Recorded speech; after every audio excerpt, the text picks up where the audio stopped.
عليكم ورحمة الله وبركاته سو دواada asxaabteyda qaaliga ah waa in ka maqnaa maalmahan waan xanuunsanaa alxamdulilah waa idin fiicana hadda asxaabteyda cusub waxaan idin leeyahay gacmo faro kusoo dhawaada tiimka hore u joogan waxaan leeyahay minankiini waaye ha ismartiyeynina waxaa idin karinaa hilibkan fudud oo qofkii gaas qaba iyo laabjeex iyo waxyaabo badan midna lagu dareenin sahal iska fudud sida loo karinaayo inta waxaan kusoo shubay basashii saliidan si fiican isugu soo qaleynayaa hilibkan karnaayo 2 kiilo bar hilib waaye adiga qoyskaada intuu yahay ku xiran tahay abtayda qaaliga marka hilibkii intaan noogu soo shubay 2 kiilo bar oo dhameystiran kadibna waxa waaye hilibkan biyo dhan ma ku karinayna hada aaminaysiin digsigan pressure cooker ka isticmaalaya anoo hilib ku karinaa digsi pressure cooker laan hora u soo galiyay biyaha asaga ka baxa bisa iyo bisleena wax kala ma taabsiina waxaan ku daraa nus koob raqay bis nus koob xataa ma dhamaadiga waxa waa 5 qaad 6 qaad camal ku qiyaasi karaa marka hore xoogaa waa huurina hilibka intaan ma aragtay kariska aan bilaabin waa huurinaya waa kana waxaan ku soo darayaa xawaaji dheer xawaajiga haystid isticmaal hadaad rabin iska dhaaf waxaan kale ku soo daraa filfil yar sidoo kale waxaan ku soo darayaa paprika xoogaa kalarkaas cadaan waxa isleeyahay wax yar ha isbedelo waxaan kale ku soo darayaa sinjibiil iyo tuun aan isku soo tumay waxa haysatid isticmaal la dhahaa meeshaaneyto asxaabteyda qaaliga kadibna waa kana wixii oo dhan waa ku soo dardaray intii ugu muhiimsaneed gadaalna waxa uga dari doonaa arki doontii wax badan uma dhimano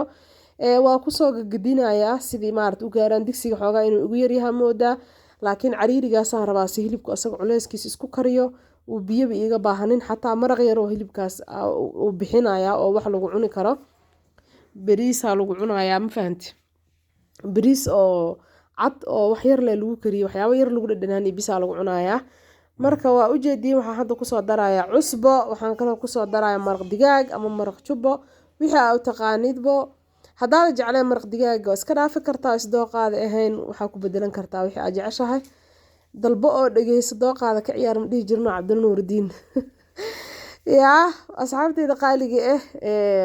waa idin la sheekeysanayaa inaan hor fadhiisiin camal waxaan ka codsanaa hadaad ku cusub tahay YouTube channel-ka inaad u dhiirigelisid meesha gaduudka aad suulka dhakab ku siisid oo aad ka dhigtid gray aad ka dhigtid ama aad madoobaysid oo subscribe ii saartid sidoo kale like-ta meesha oo suulka kor loo taagayo ku dhufo comments qurux badan noo reeb walaasha waa dhiirigelin ii tahay waxaan kale ku soo daray raqay aan biyo la dhigay wax yar oo ka bixiyaan ku soo daray 15 daqiiqo ayuu pressure cooker hilibka noogu karaayay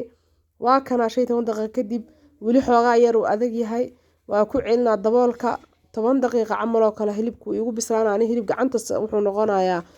raacayo hadaa jeceshahay inaad zaid u sii jilciso oo matiitax uu ku noqdo u sii deyso hadii aad jeceshahay inuu maarto xoogaa adeeg ku noqdana hadaa adig gooskaada ku xukumo maahano marka sidaa jeceshahay ka dhigo sirta waxa waaye wax fudud ka soo tuur oo hadana macaan intaasay muhiimadu inoo tahay asxaabteyda qaaliga mar labaadan daboolka u dheereynaya kadibna sidoo noogu soo baxo insha Allah waa ila arki doontiin sida hore in kaga bartaba asxaabteyda qaaliga waxaan ka codsanaynaa family-giina iyo friends-kiina aad la share gareysaan fiidiyogeena sida badan ay u arkaan sidoo kale like waxay igu dhiirigelinaysaa inaan fiidiyo badan soo geliyo iyo inay dad badan ka faa'iideystaan oo ay arkaan fiidiyogeena marka adinka maba iga xasdeysiin qaaliga marka ha iga iloobina idin leeyahay like-ta commentiska iyo sidoo kalena subscribe ii saartaan hilibkeenu noo bislaaday gacanta hortiina in ku tusaaya gacanta haduu saas mar u raacay hilibka maxaa ku dhiman inuu bislaado marqaatigeedii waayo kadibna inta ku soo shubay hadii aad jeceshahay foornada sii gashay ayaan ku leeyahay hadii kala sideedan ku cun bariisa lagu cunayaa quruxdaas noogu soo baxay barbarooni iyo basal hadii ku yaalaan korka ka saaro waxaan kaga sii tagayaa fi amaanillah assalaamu calaykum waraxmatullaahi